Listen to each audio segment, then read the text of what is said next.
بسم اللہ الرحمن الرحیم الحمد للہ رب العالمین والصلاة والسلام علی سید الانبیاء والمرسلین سیدنا محمد وعلی آلہ وصحابتہ اجمعین۔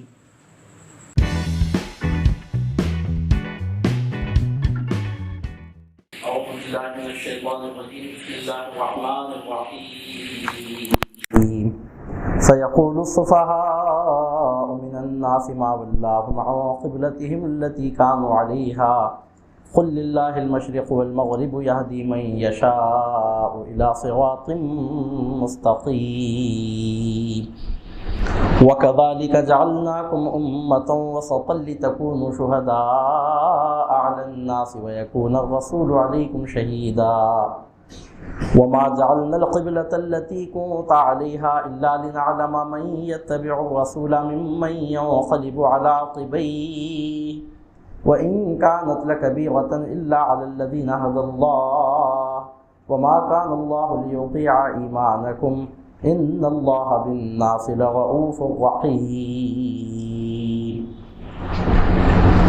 قد نرى تقلب وجهك في السماء فلنولينك قبلة ترضاها فول وجهك شطر المسجد الحرام وحيث ما كنتم فولوا وجوهكم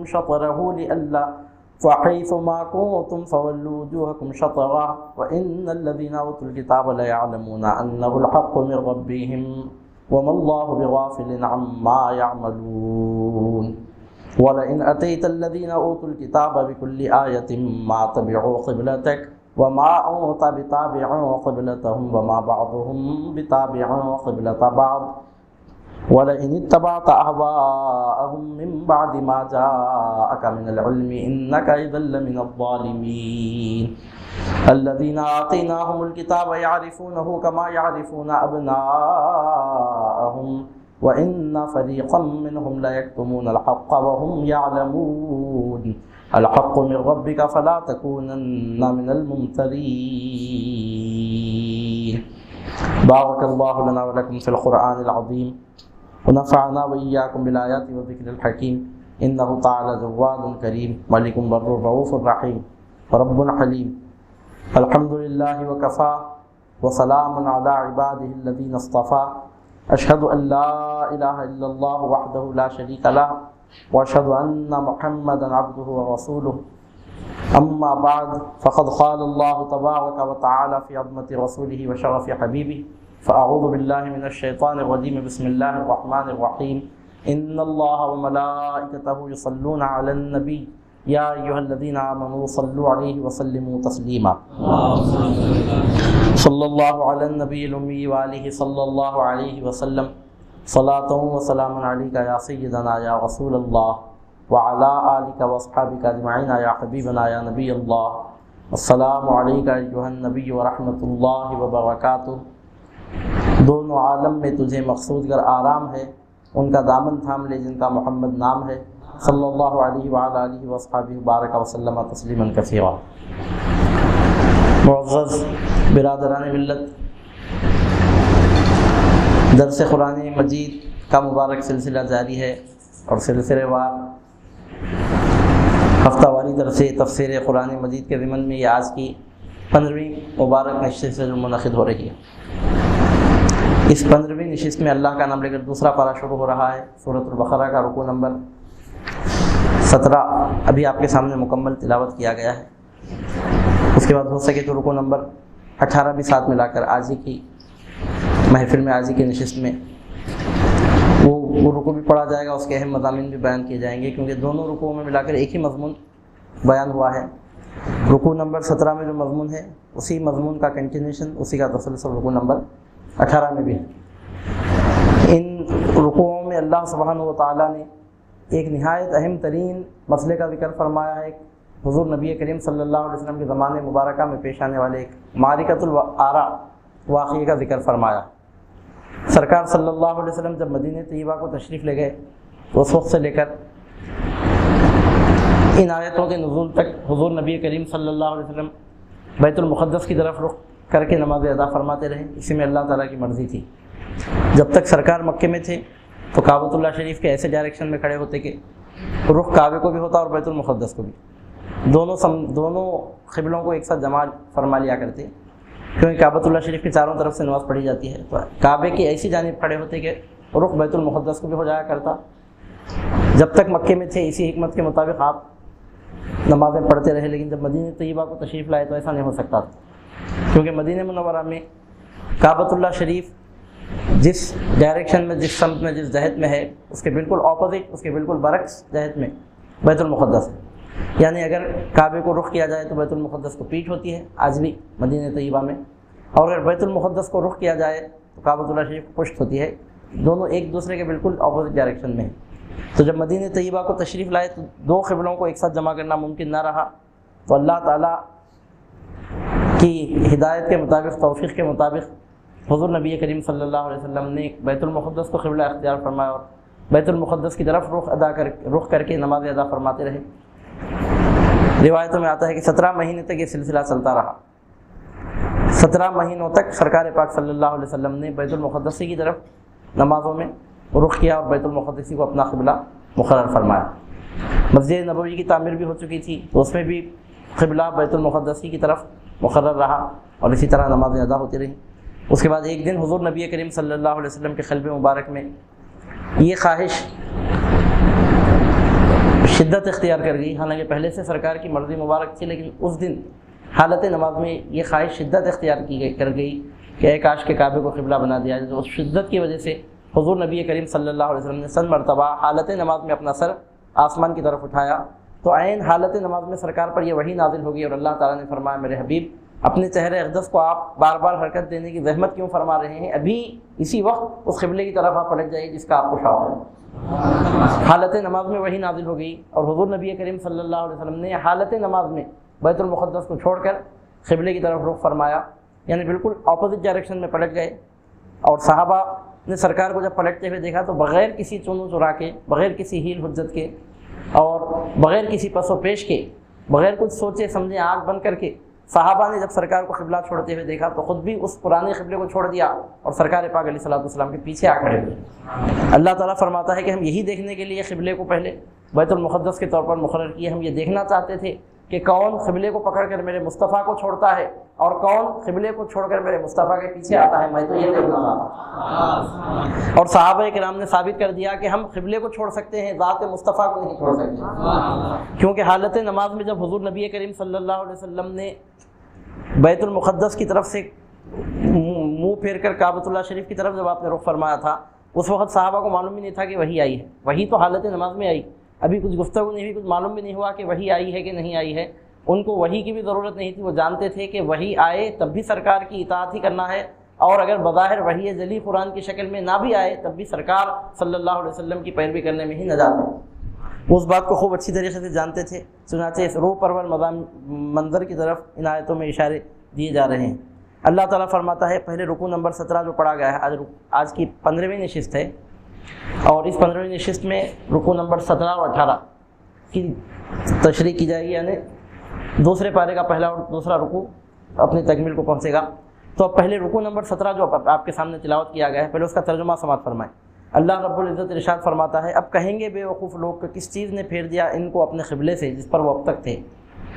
آپ فرمائیے، اللہ ہی کا ہے مشرق اور مغرب بھی، اللہ ہی کا ہے مشرق بھی اور مغرب بھی، ہدایت دیتا ہے جسے چاہتا ہے سیدھے راستے کی طرف، اور اسی طرح ہم نے بنا دیا تمہیں بہترین امت تاکہ تم گواہ بنو لوگوں پر اور ہمارا رسول تم پر گواہ ہو، اور نہیں مقرر کیا ہم نے قبلہ جس پر آپ رہے مگر اس لیے کہ ہم دیکھ لیں کہ کون پیروی کرتا ہے رسول کی اور کون مڑتا ہے الٹے پاؤں۔ بے شک یہ بہت بھاری ہے مگر ان پر جنہیں اللہ نے ہدایت فرمائی، اور نہیں اللہ کی یہ شان کے ضائع کر دے تمہارے ایمان، بے شک اللہ تعالیٰ لوگوں پر بہت ہی مہربان رحم فرمانے والا ہے۔ ہم دیکھ رہے ہیں بار بار آپ کا منہ کرنا آسمان کی طرف، تو ہم ضرور پھیر دیں گے آپ کو اس قبلے کی طرف جسے آپ پسند کرتے ہیں۔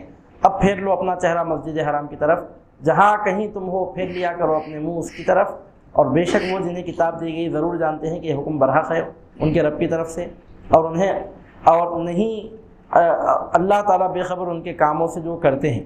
اور اگر آپ لے آئیں اہل کتاب کے پاس ہر ایک دلیل نہیں پیروی کریں گے آپ کے قبلے کی، اور نہ آپ پیروی کرنے والے ہیں ان کے قبلے کی، اور نہ وہ ایک دوسرے کے قبلے کو ماننے والے۔ اور اگر آپ پیروی کریں ان کی خواہشوں کی، اس کے بعد کہ آپ آ چکا آپ کے پاس علم، تو یقیناً آپ اس وقت ظالموں میں ہوں گے۔ جن لوگوں کو ہم نے کتاب دی ہے وہ پہچانتے ہیں انہیں جیسے وہ پہچانتے ہیں اپنے بیٹوں کو، اور بے شک ایک گروہ ان میں سے چھپاتا ہے حق کو جان بوجھ کر۔ یہ حق ہے تیرے رب کی طرف سے، تو ہرگز نہ بن جانا شک کرنے والوں میں سے۔ صدق اللہ العلی العظیم۔ اللہ تعالیٰ نے اس رکوع کے آغاز میں صفحاء کا لفظ استعمال فرمایا۔ اب عنقریب کہیں گے بیوقوف لوگ، صفحاء یعنی احمق، کم عقل، نادان، بیوقوف لوگ۔ سیقول الصفحاء، اب بیوقوف لوگ کہیں گے۔ کس کو بیوقوف کہا جا رہا ہے یہاں پر؟ اہل کتاب کو۔ یہاں بیوقوف کس کو کہا جا رہا ہے؟ ان مدینہ پاک کے یہودیوں کو، یہود و نصارہ کو، جو حضور نبی کریم صلی اللہ علیہ وسلم پر اعتراضات کرنے والے تھے۔ ابھی قبلے کی تحویل کا حکم نہیں آیا، اب قبلے کی تحویل کا حکم بعد میں آنے والا ہے۔ اللہ تعالیٰ حکم سنانے سے پہلے اعتراضات کرنے والوں کو بیوقوف قرار دے رہا ہے، یعنی پہلے سے مسلمانوں کو قرآن کی تلاوت کے وقت تیار کیا جا رہا ہے کہ اب جو ہم حکم سنانے جا رہے ہیں اس حکم کو سن کر کچھ بیوقوف، کچھ نادان اعتراض کریں گے، مگر ان کے اعتراض کی کوئی حقیقت ہی نہیں ہے۔ ایسا اعتراض کرنے والے بیوقوف ہیں۔ اگر عقل والا کوئی اعتراض کرتا ہے تو اس کی بات میں ویٹ ہوتا ہے، اس کی بات میں وزن ہوتا ہے۔ بیوقوف اگر اعتراض کرے تو اس کے اعتراض کی حیثیت ہی کیا ہے؟ صفحاء ہے وہ اعتراض کرنے والے، جو یہ کہیں گے عنقریب کہ کس چیز نے پھیر دیا ان کو اپنے قبلے سے جس پر اب تک وہ تھے۔ اللہ تعالیٰ نے ان کو بیوقوف کیوں کہا؟ تو اس کی وجہ یہ ہے کہ وہ اہل کتاب تھے، کتاب کا علم رکھنے والے تھے، توریت شریف کو انہوں نے پڑھا تھا، انجیل کے مضامین سے واقف تھے، پیغمبروں کے حالات کی ان کو خبر تھی، احکام شریعت کے انداز سے واقف تھے۔ ان کو معلوم تھا کہ کسی بھی سمت میں، کسی بھی جہت میں فی ذاتی ہی کوئی خوبی نہیں ہے، چاہے مشرق ہو کہ مغرب ہو، کوئی سمت، کوئی ڈائریکشن ہو، بذاتی ہی فی نفسی اس میں کوئی خاص خصوصیت نہیں ہے۔ اگر کسی جہت کو قبلہ بنانے والی کوئی چیز ہے تو اللہ تعالیٰ کا حکم ہے۔ اگر بیت المقدس بھی قبلہ بنا تو اللہ کے حکم کی وجہ سے بنا، اور کعبہ بھی اگر قبلہ بنا تو اللہ کے حکم سے بنا۔ اللہ تعالیٰ کے جلوے تو ہر سو موجود ہیں، فَإِنَّمَا تُوَلُّوا فَثَمَّ وَجْهُ اللَّهِ، جدھر رخ کرو ادھر اللہ کی ذات ہے۔ اللہ تعالیٰ کے جلوے تو کسی ایک سمت، کسی ایک ڈائریکشن، کسی ایک جہت، کسی ایک سمت کے ساتھ مقید نہیں ہے، وہ اس کا جلوہ تو ہر جگہ موجود ہے۔ وہ تو جسم جسمانیت سے پاک ہے۔ کیا یہ بات یہودیوں کو نہیں معلوم؟ کیا توریت پڑھنے والے اتنا بھی نہیں جانتے کہ اللہ تعالیٰ جسم جسمانیت سے پاک ہے؟ خوب اچھی طریقے سے جانتے ہیں۔ کیا موسیٰ کی کتاب پڑھنے والے ان کو اتنا بھی نہیں معلوم کہ اللہ تعالیٰ جہتوں سے سمتوں سے پاک ہے؟ بہت اچھی طریقے سے معلوم ہے۔ اب یہ واویلا مچانے والے ہیں کہ کیوں مسلمانوں نے اپنے پرانے قبلے کو چھوڑ دیا، تو اللہ تعالیٰ پہلے سے خبردار فرما رہا ہے کہ اگر مسلمانوں نے حکم الہی کی تعمیل میں بیت المقدس کے بجائے کعبۃ اللہ شریف کو اگر قبلہ بنا لیا تو اس بات کو اس قدر اچھالنے کی کیا ضرورت ہے، اور بات کا بتنگڑ بنانے کے لیے یہاں کا موقع ہے؟ ارے بیت المقدس بھی قبلہ بنا تو حکم خدا سے، اور کعبہ بھی قبلہ بنا تو حکم خدا سے۔ اس میں حیرت کی بات کیا ہے کہ اتنی بات بھی ان کو نہیں معلوم؟ اگر کتاب الہی کا علم رکھنے کے باوجود ان کو اتنی بات بھی اگر نہیں معلوم ہے تو پھر ان سے بڑا بیوقوف اور کوئی نہیں ہے۔ اگر نہیں معلوم ہے، جہاں نہیں معلوم ہونے کی وجہ سے کوئی ایسا کہتا ہے تو الگ بات ہے، ان کو تو سب معلوم ہے، یہ تو توریت پڑھے بیٹھے ہیں، ان کے پاس تو موسیٰ کے صحیفے موجود ہیں، ان کو کیسے نہیں معلوم؟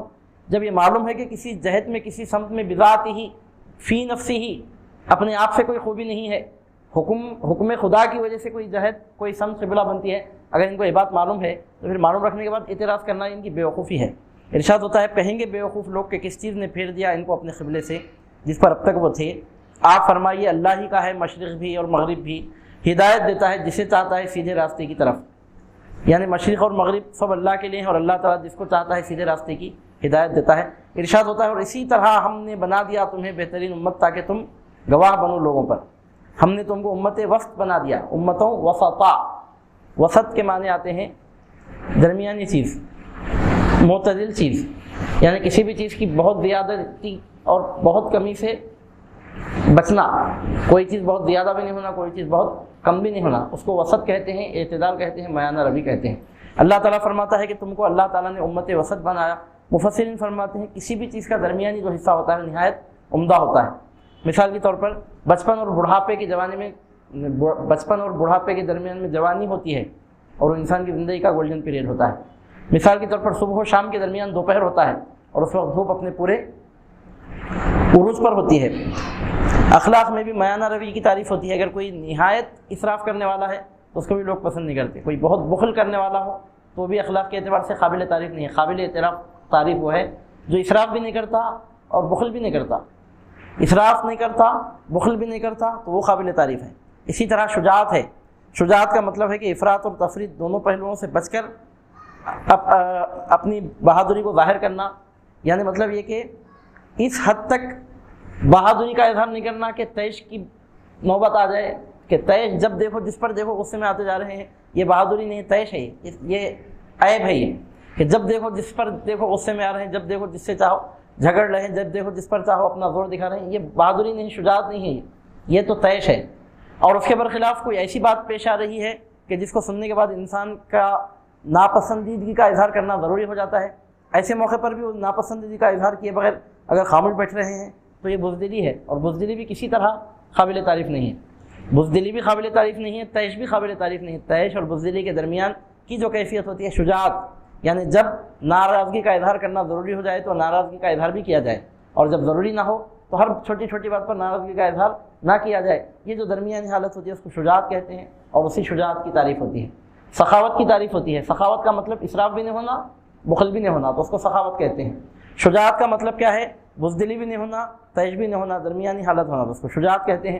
تو ہم یہ دیکھتے ہیں کہ کسی بھی چیز کا درمیانی جو حصہ ہوتا ہے وہ نہایت اہم ہوتا ہے۔ کوئی بھی چیز پہلے ابتدا اس کی ظاہر ہوتی ہے، اس کے بعد وہ ارتقاء کو پہنچتی ہے، پھر اس کے بعد وہ اختتام کو پہنچ جاتی ہے۔ کلی پھول بنتی ہے، کلی بن کے ظاہر ہوتی ہے، پھول بن کے کھلتی ہے، تو اس کا درمیانی اور کمال کا اور عروج کا زمانہ مانا جاتا ہے۔ پھر اس کے بعد جب وہ مرجھانے لگتا ہے تو پھر وہ پھول سوکھنے کی طرف مائل ہو کر سوکھ جاتا ہے۔ آپ چاند کو دیکھ لیجئے کہ جب شروع مہینے میں نکلتا ہے تو کتنا معمولی نظر آتا ہے، لیکن جب درمیانی مہینے میں پہنچتا ہے تو ماہ کامل بن کر کس طرح جگمگ جگمگ خوبصورتی اور حسن و جمال کا پیکر بنا نظر آتا ہے۔ لیکن پھر اس کے بعد جب گھٹنے لگتا ہے تو پھر اس میں آخری دنوں میں تو بالکل کمی ہو جاتی ہے۔ کسی بھی چیز کا جو درمیانی حصہ ہوتا ہے بہت عمدہ، بہت بہتر ہوتا ہے، اور اللہ سبحانہ وتعالیٰ اس امت کی تعریف یہ فرما رہا ہے کہ امت وسط ہے، بہترین امت ہے، اس میں افراط نہیں ہے، اس میں تفریط نہیں ہے۔ میں مثال دے کے بیان کروں آپ کے سامنے، ایک صفت ہمارے سامنے یہودیوں کی ہے، ایک صفت ہمارے سامنے عیسائیوں کی ہے۔ عیسائیوں نے نبی کو خدا کہہ دیا، خدا نہیں کہا، خدا کا بیٹا کہا، مگر مطلب تو وہی ہے۔ خدا کا بیٹا ہونا خدا ہونے کو ثابت کرتا ہے، کیونکہ باپ میں بیٹے میں وجود میں نفی نہیں ہوتی اور ایک ہی صفت پائی جاتی ہے۔ تو بہرحال یہودیوں نے پیغمبروں کے مقام کو گھٹایا۔ قرآن میں ہے کہ پیغمبروں کو بے گناہ انہوں نے قتل کر ڈالا، قرآن میں ہے کہ انہوں نے پیغمبروں کی بے قدری کی۔ یہودیوں نے پیغمبروں کی بے قدری کی، ان کی تعظیم نہیں کی، بے ادبی کی۔ اور نصارہ کے بارے میں یہ ہے کہ انہوں نے نبی کو خدا کا بیٹا کہہ دیا۔ اس کے برخلاف مسلمانوں میں آپ دیکھیے کہ جو مسلمان اہل سنت و جماعت قرآن اور حدیث کے صحیح احکام پر جو عمل پیرا ہے، ان میں آپ دیکھیں گے کہ نہ وہ نبی کو خدا کا بیٹا کہتے ہیں اور نہ نبی پاک صلی اللہ علیہ وسلم کی شان میں بے ادبی کرتے ہیں، بلکہ وہ خدا اور خدا کا بیٹا نہیں کہتے، اس کے بعد جس قدر تعظیم ممکن ہو سکتی ہے خدا کے بعد سب سے بڑھ کر مصطفیٰ کی تعظیم بھی کرتے ہیں۔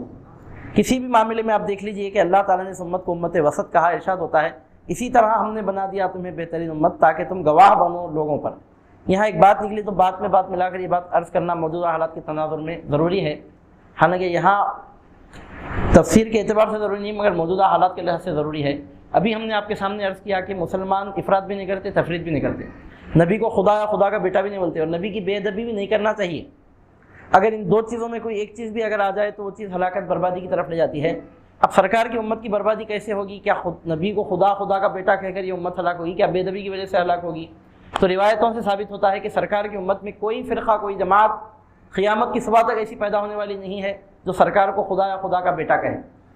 سرکار صلی اللہ علیہ وسلم نے قسم کھا کے کہا، صحیح بخاری شریف میں ہے، صحیح البخاری شریف میں ہے، حضور نبی کریم صلی اللہ علیہ وسلم نے قسم کھا کے ارشاد فرمایا، قسم ہے اس کی جس کے قبضہ قدرت میں محمد کی جان ہے، وکما قال صلی اللہ علیہ وسلم، میری امت کے سرکار فرماتے ہیں تم ہرگز شرک میں مبتلا نہیں ہوگے، یعنی سرکار کی امت ہرگز شرک میں مبتلا نہیں ہوگی۔ تو افراد کا شکار تو قیامت کی صبح تک سرکار کی امت ہونے والی نہیں ہے، آج پورے 1400 سال نہیں، قیامت کی صبح تک آپ دیکھیں گے کہ اس امت میں کوئی مشرک فرقہ پیدا نہیں ہوگا، یعنی کوئی حضور نبی کریم صلی اللہ علیہ وسلم کو خدا کا بیٹا کہنے والا نہیں ہوگا۔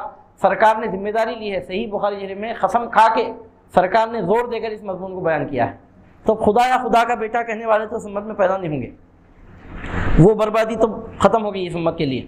اب دوسری بربادی ہے نبی کی بے ادبی، کیا وہ اس امت کے لیے پاسبل ہے؟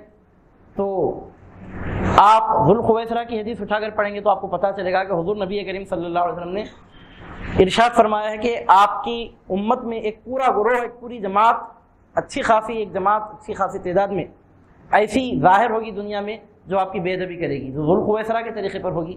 اور ذوالخویسرا نے حضور نبی کریم صلی اللہ علیہ وسلم کی بے ادبی کی تھی. اس تفصیل کو، اس مضمون کو بیان کرنے کی یہاں گنجائش نہیں، وہ ایک الگ مضمون ہے.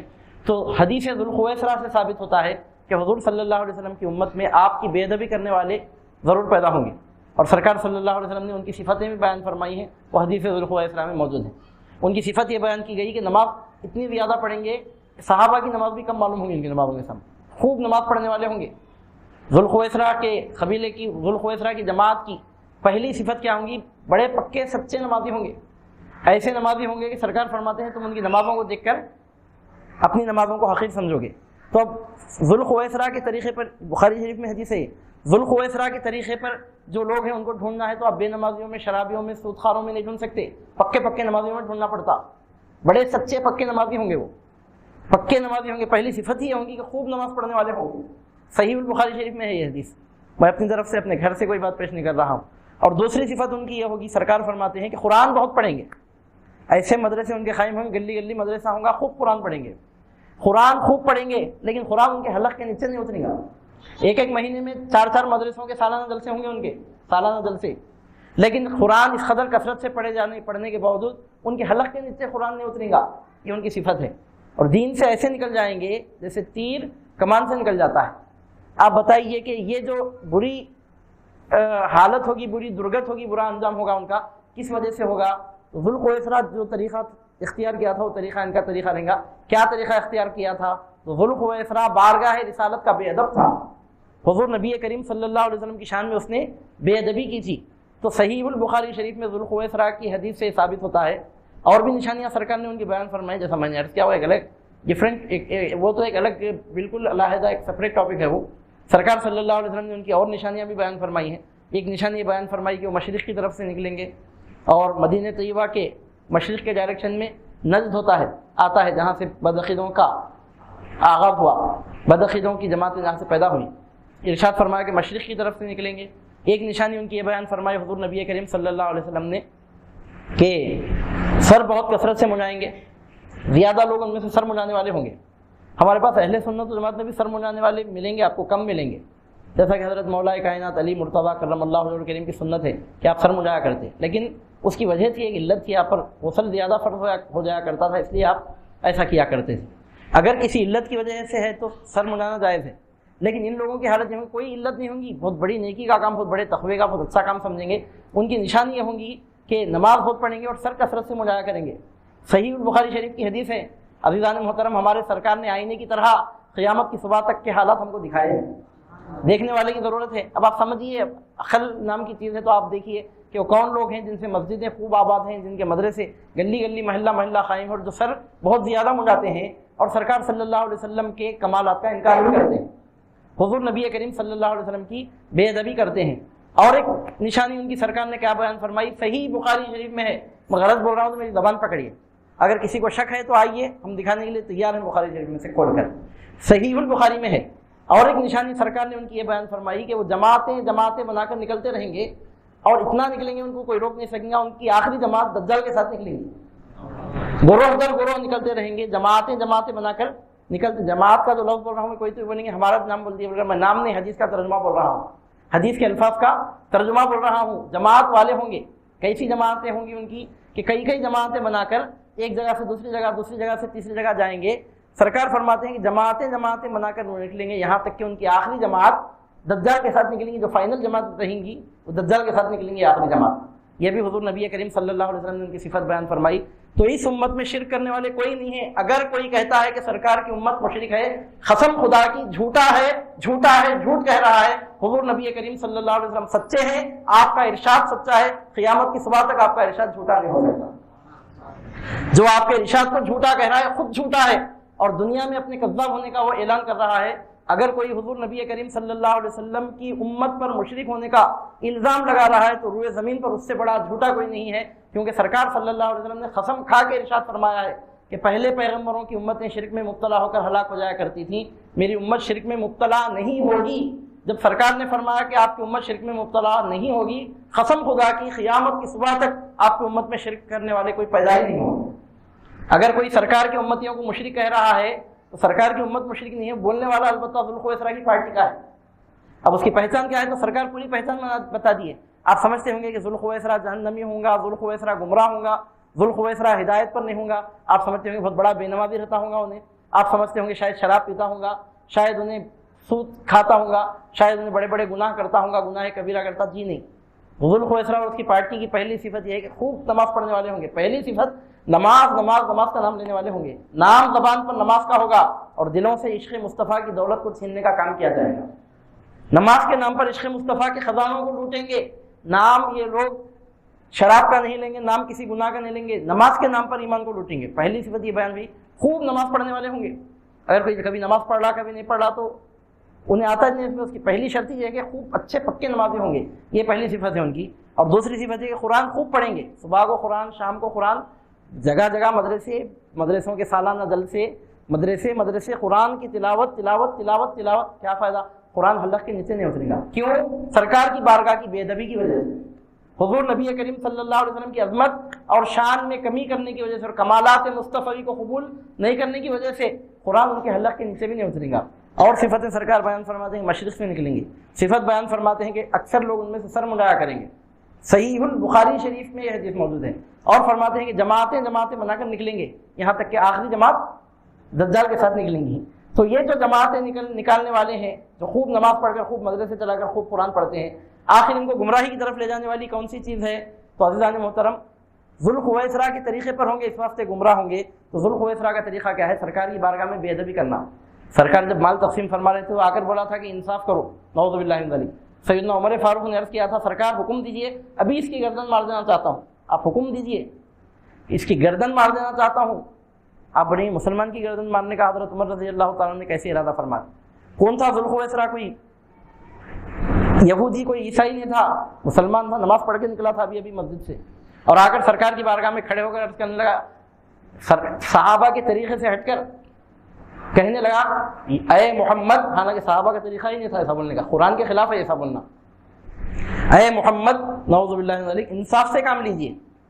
تو سرکار صلی اللہ علیہ وسلم کو بہت ناپسند خاطر ہوئی یہ بات، اور آپ نے ارشاد فرمایا کہ تجھے بربادی ہو اگر میں انصاف سے کام نہ لوں تو پھر انصاف کرنے والا روئے زمین پر اور کون ہے؟ او کما قال صلی اللہ علیہ وسلم۔ حضرت عمر نے عرض کیا، سرکار حکم دیجئے، اس گستاخی کی یہی میں گردن مار دینا چاہتا ہوں۔ تو سرکار صلی اللہ علیہ وسلم نے فرمایا، چھوڑ دو عمر، اس کی ذریت میں ایک پوری قوم ایسی پیدا ہونے والی ہے جس کی سب صفتیں ہوں گی جو ہم نے آپ کے سامنے بیان کہ جو خوب نماز پڑھیں گے، اتنی نماز پڑھیں گے ان کے نماز روزوں کے سامنے تم اپنی نمازوں کو، روزوں کو حقیر مانو گے، قرآن کثرت سے پڑھیں گے، حلق کے نیچے نہیں اتریں گا، اور مزید نشانیاں جو بیان ہوئی مختلف حدیثوں میں، سب نشانیاں سرکار صلی اللہ علیہ وسلم نے بیان فرمائی۔ سرکار کے ارشاد فرمانے کا مطلب یہ تھا کہ اس کو ایک کو جان سے مارنے سے فتنہ ختم ہونے والا نہیں ہے، بلکہ اس کی ضروریت میں، اس کے پیٹرن پر، اس کے طریقے پر لوگ آنے والے ہیں، جماعتیں بنا کر نکلنے والے ہیں۔ آپ بولیں گے جماعت کا کام روک ہی نہیں سکتے، دجال آنے تک جماعتیں برابر نکلتی رہیں گی، آخری جماعت دجال کے ساتھ نکلیں گی تو آپ روک نہیں سکتے، میں نہیں روک سکتا۔ اس کو روکنے والے ایک ہوں گے، ان کا نام سیدنا امام مہدی ہوگا۔ یہ جماعتوں کو کون روکیں گے؟ بولے تو امام مہدی۔ آپ بولیں گے جماعت آخر کب تک نکلتے؟ تو امام مہدی کے ظاہر ہونے تک۔ جماعتیں ختم ہو گئی تو ختم ہوتے نہیں، سرکار صلی اللہ علیہ وسلم فرماتے ہیں کہ جب نکلنا شروع ہوں گے تو نکلتے ہی جائیں گے، نہیں ان کو رکا دیں گے، کیا رکا ہی نہیں سکتے۔ کب تک نکلیں گے؟ دجال نکلنے تک، دجال کے ظاہر ہونے تک برابر نکلتے رہیں گے۔ اب کیا ہے کہ اپنے ایریے کو سیو کر لینا، اپنے آپ کو بچا لینا وہ تو ممکن ہے، جماعتوں کو رکا دیں گے تو رکا ہی نہیں سکتے۔ دجال نکلنے تک برابر نکلتے رہیں گے، گروہ در گروہ، یہاں تک کہ آخری بڑی جماعت کس کے ساتھ نکلیں گی؟ دجال کے ساتھ۔ جو سب سے ماسٹر پیس جماعت رہیں گی اس کا امیر دجال رہیں گا، لاسٹ امیر رہیں گا، وہ امیر جماعت لاسٹ دجال رہیں گا، جو نبی پاک صلی اللہ علیہ وسلم کی بے ادبی کی طرف بلائے گا۔ جب سیدنا امام مہدی کے مقابلے میں آئے گا، جب سیدنا عیسیٰ علیہ السلام کے مقابلے میں آئے گا، تو اب اس کی حیثیت کیا رہیں گی اور اس کی طاقت کیا ہوگی، قوت کیا ہوگی کہ امام مہدی کے مقابلے کو آئے، سیدنا عیسیٰ علیہ السلام کے مقابلے کو آئے۔ تو اب یہ جو آخری جماعت کا جو سب سے بڑا سرکردہ ہوگا دجال، آخری جماعت جو نکلے گی کس کے ساتھ نکلے گی؟ دجال کے ساتھ۔ اور یہ جو دجال کا لفظ حدیثوں میں آیا، جن کو معلوم نہیں ہے، جو حدیثوں کا مطالعہ نہیں کرتے، وہ لوگ سمجھتے ہیں کہ اچانک ایک دن صبح دجال سامنے آ جائے گا۔ ایسا نہیں ہے، دجال کے اچانک صبح سامنے آ جاتا، اچانک اتنا بڑا کام ہوگا۔ The Rome was not built in a single day, تو کیا دجال ایک دن صبح کو آ جائے گا سامنے نکل کر؟ تو دجال پیدا ہونے سے پہلے پورا ماحول بنے گا اس کا، پورا ایک دن دو دن میں نہیں ہوگا، دجالی طاقتیں پہلے عروج میں آنا شروع ہوں گی۔ دجالی طاقتوں کو فروغ ملنے لگیں گا، دجالی طاقت بڑھتے بڑھتے بڑھتے جب لاسٹ پوائنٹ کو پہنچیں گی تو جب وہ اصل دجال سامنے آئے گا، ایسا آتا ہے بعض لوگ نہیں معلوم فرمایا کیا سمجھتے بالکل سلامتی کا زمانہ چلتے رہے گا، آج تک سلامتی کا زمانہ رہے گا، کل صبح دجال ظاہر ہو جائیں گا، ایسا کیسا ظاہر ہوتا؟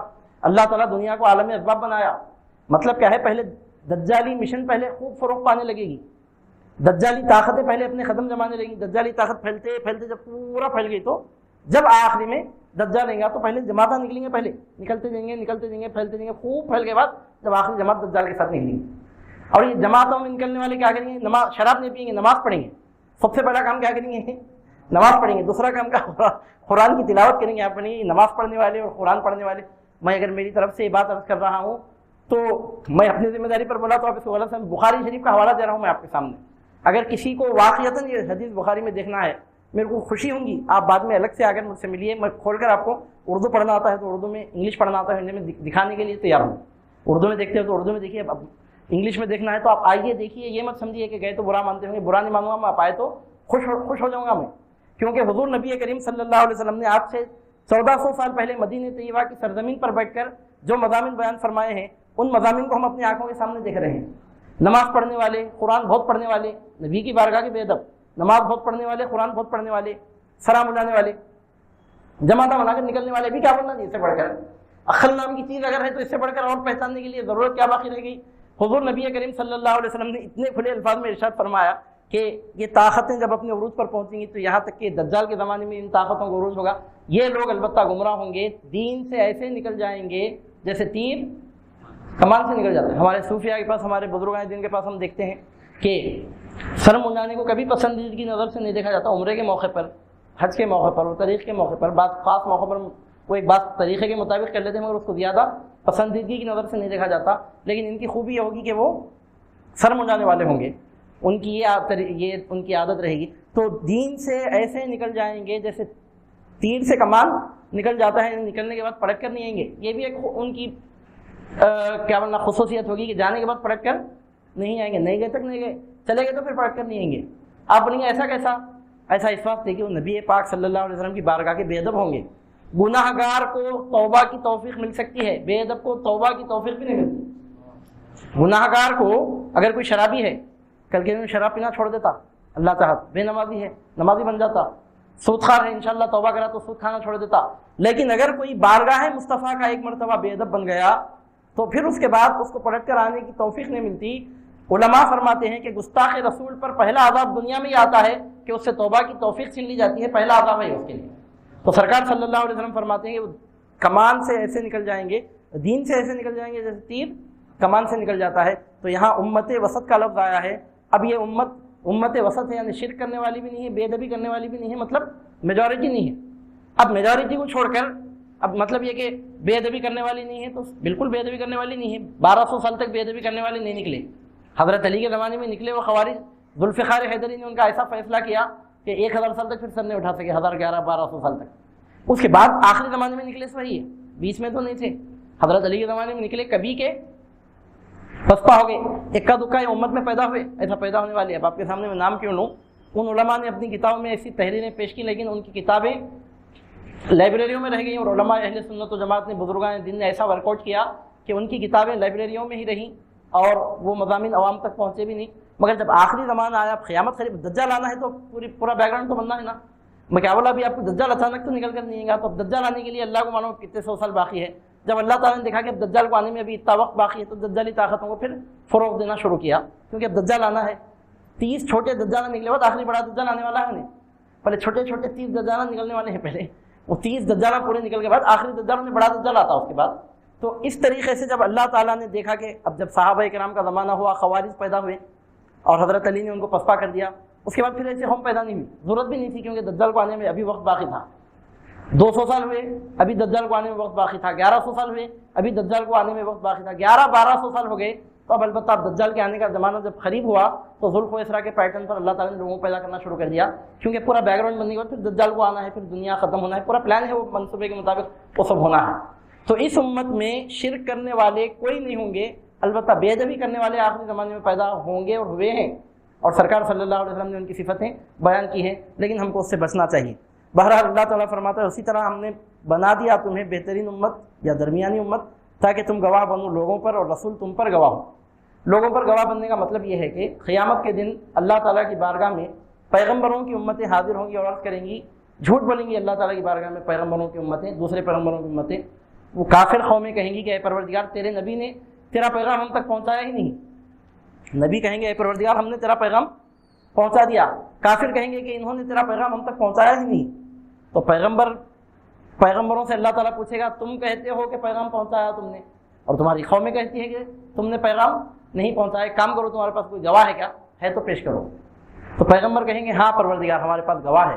کون ہے؟ تو کہیں گے محمد عربی صلی اللہ علیہ وسلم کی امت ہماری گواہی دینے کے لیے موجود ہے۔ تو سرکار صلی اللہ علیہ وسلم کی امت آگے بڑھ کر گواہی دے گی۔ ہم کہیں گے کہ اے پروردگار تمام پیغمبروں نے تیرا پیغام ان کی قوموں تک پہنچا دیا۔ بولنے کی دیر ہے وہ کافر گڑبڑ کرنا شروع کریں گے، بولیں گے ان کو کیا معلوم، انہوں تو ہمارے سے بہت بعد میں آئے، انہوں تو ہمارے زمانے میں تھے نہیں، ان کو کیا معلوم پیغام پہنچائے کہ نہیں پہنچائے۔ تو اس وقت مسلمانوں سے اللہ تعالیٰ پوچھے گا کیا تمہارے پاس کوئی گواہ ہے کہ میرے پیغمبروں نے میرا پیغام ان کی قوموں تک پہنچایا؟ تمہارے پاس کیا گواہی ہے؟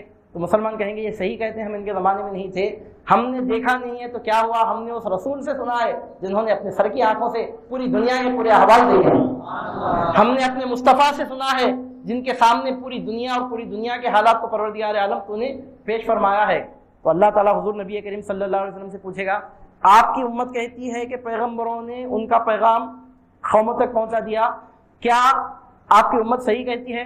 تو سرکار صلی اللہ علیہ وسلم فرمائیں گے ہاں پروردگار میں میری امت پر گواہی دیتا ہوں کہ واقعتاً میری امت صحیح کہہ رہی ہے، پیغمبروں نے اپنا پیغام ان کی قوموں تک پہنچا دیا۔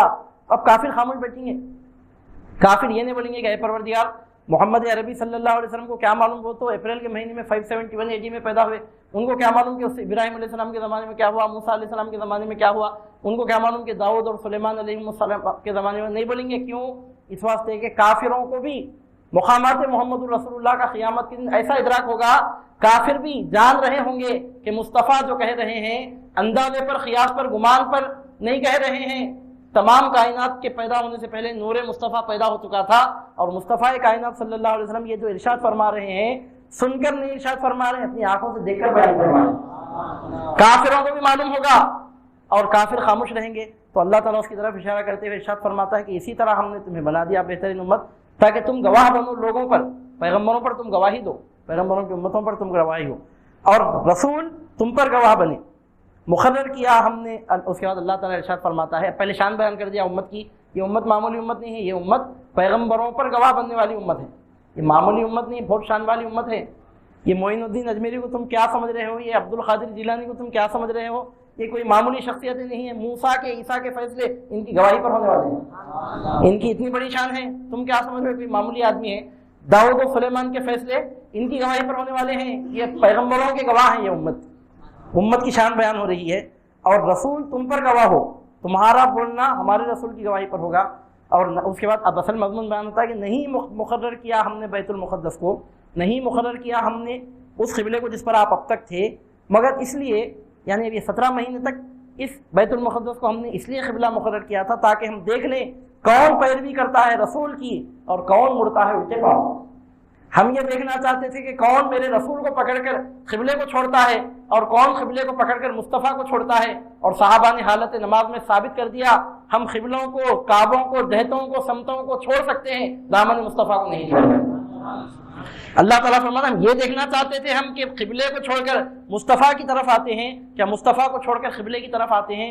آج اتحاد کی بات کرنے والے کہتے ہیں کہ ہم سب اہل قبلہ ہیں، ہم سب کو ایک ہو جانا چاہیے۔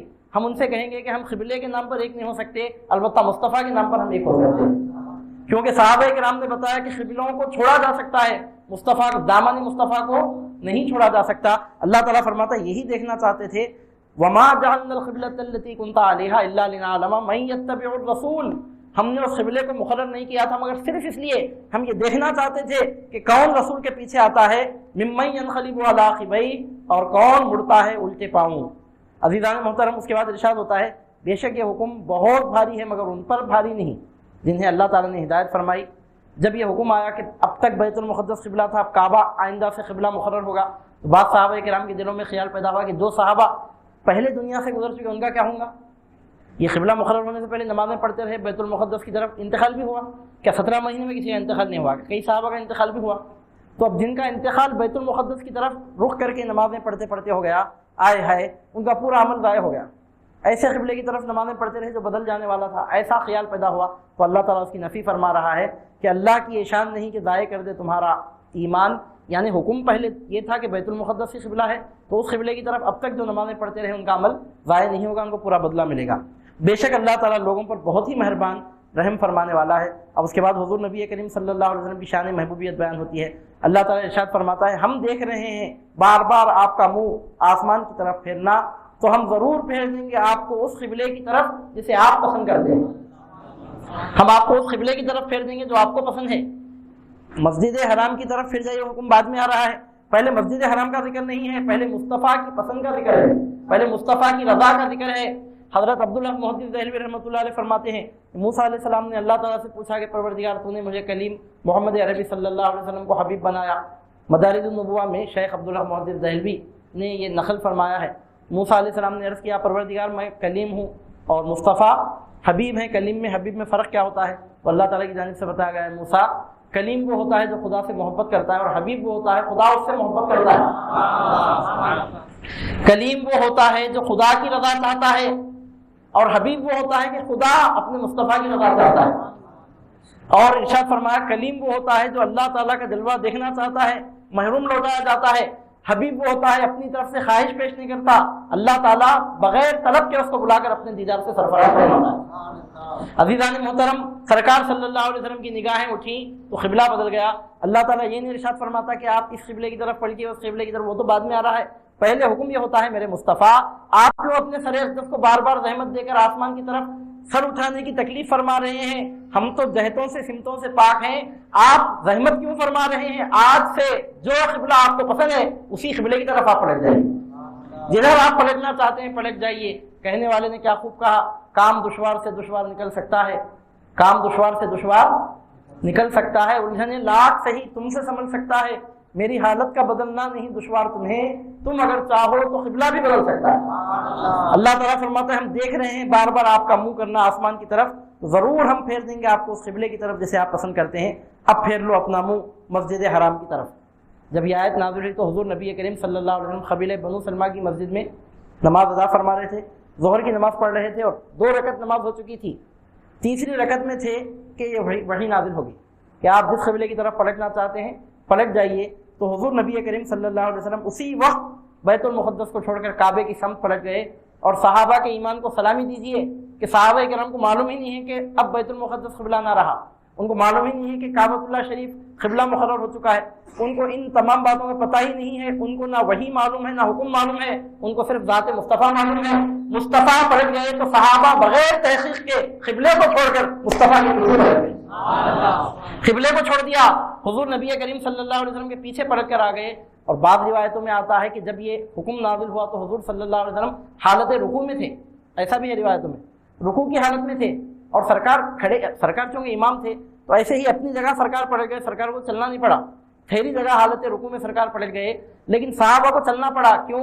اب مثال کی طرف یہاں امام کھڑے ہو کر نماز پڑھا ہے، مقتدی ادھر ہے، امام اگر ادھر پلٹ گیا تو مقتدی کا چہرہ امام کی چہرے کی طرف ہو گیا، بالکل اپوزٹ ڈائریکشن میں پلٹنے کی، تو اب ان کو چل کر آنا پڑا سرکار کے پیچھے، چل کر سرکار کے پیچھے آنا تھا۔ تو ایسا بھی نہیں ہوا کہ اٹھ کر کھڑے ہو کر وہ سرکار کے پیچھے آتے، روایتوں میں آتا ہے کہ انہوں نے اپنا سر رکوع سے اٹھایا نہیں، اسی طرح رکوع کی حالت میں جھکی ہوئی حالت میں چل چل کر آتے گئے، مصطفیٰ کے پیچھے کھڑے ہو گئے۔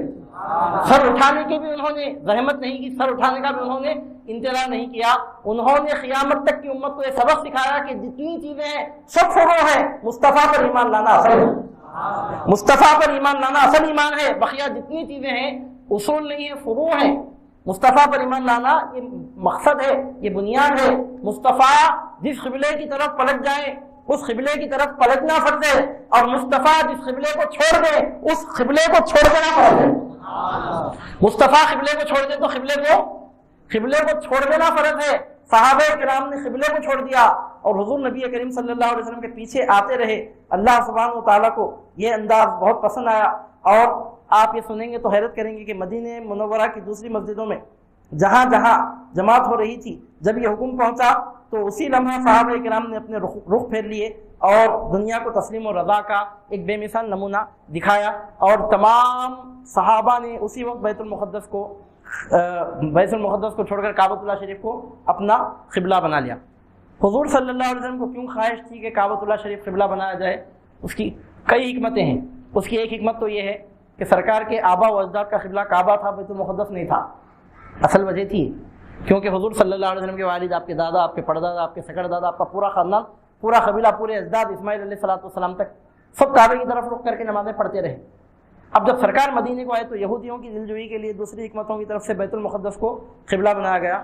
ابراہیم علیہ السلام کی اولاد دو بڑے قبیلوں میں ہوئی، اولاد اسماعیل، اولاد اسحاق۔ اولاد اسحاق کا قبلہ بیت المقدس بنا، اولاد اسماعیل کا قبلہ کعبہ بنا۔ سرکار اولاد اسحاق میں سے نہ تھے، اولاد اسماعیل میں سے تھے، تو سرکار صلی اللہ علیہ وسلم کو یہ بات بہت پسند تھی کہ آپ کے آبا و اجداد، آپ کے بزرگان خاندان جس قبلے کی طرف رخ کر کے نمازیں پڑھا کرتے رہے، آپ بھی اسی قبلے کی طرف رخ کریں، یہ بات بہت پسند تھی سرکار کو۔ یہ فطری بات ہے کہ انسان کو اپنے خاندان سے، اپنے بزرگوں سے، اپنے اجداد سے، اپنے خاندان کے بزرگوں سے ایک روحانی تعلق ہوتا ہے، اور ایک عقیدت اور ایک محبت ہوتی ہے، ایک اپنائیت ہوتی ہے۔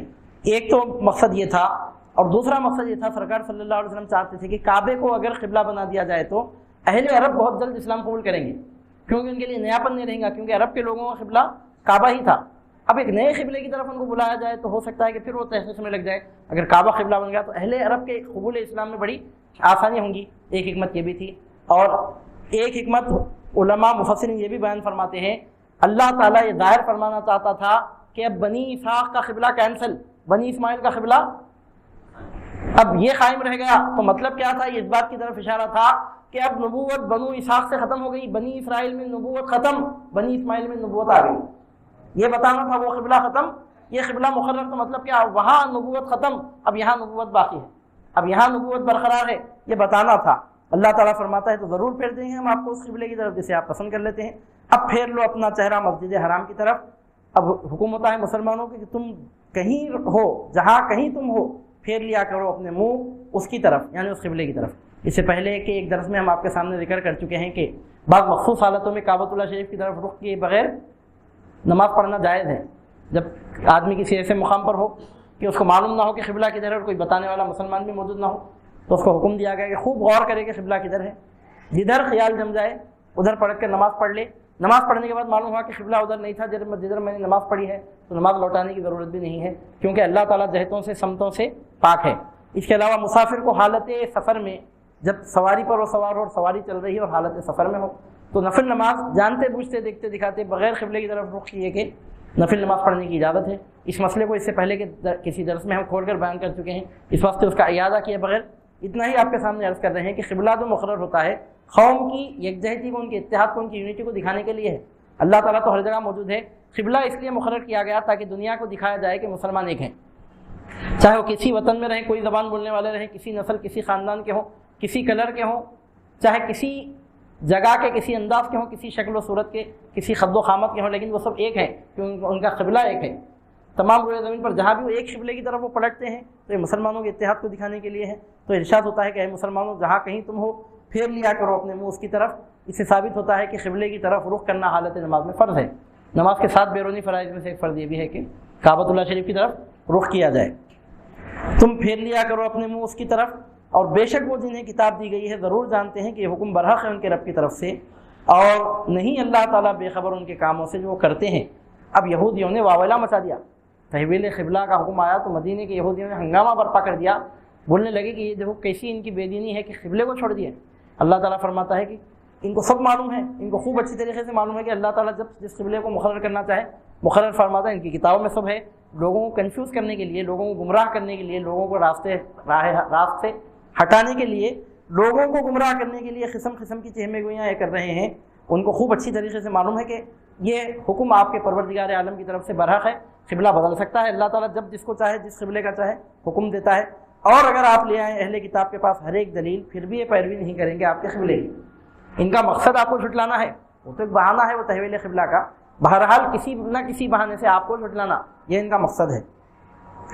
نہ وہ آپ کی پیروی کرنے والے ہیں اور نہ آپ ان کے قبلے کی پیروی کریں گے، اور نہ وہ ایک دوسرے کے قبلے کو مانتے ہیں۔ اور اگر آپ پیروی کریں ان کی خواہشوں کی، حالانکہ حضور صلی اللہ علیہ وسلم کبھی ان کی خواہشات کی پیروی کر ہی نہیں سکتے۔ مفسرین فرماتے ہیں یہاں خطاب سرکار کی امت کو ہے، آپ پیروی کریں مطلب اگر آپ کی امت اگر ان کی خواہشات کی پیروی کرے گی بعد اس کے کہ آ چکا آپ کے پاس علم، تو یقیناً آپ اس وقت ظالموں میں شمار ہوں گے۔ یہاں پر اللہ تعالیٰ نے یہود و نصارہ کی پیروی کرنے کو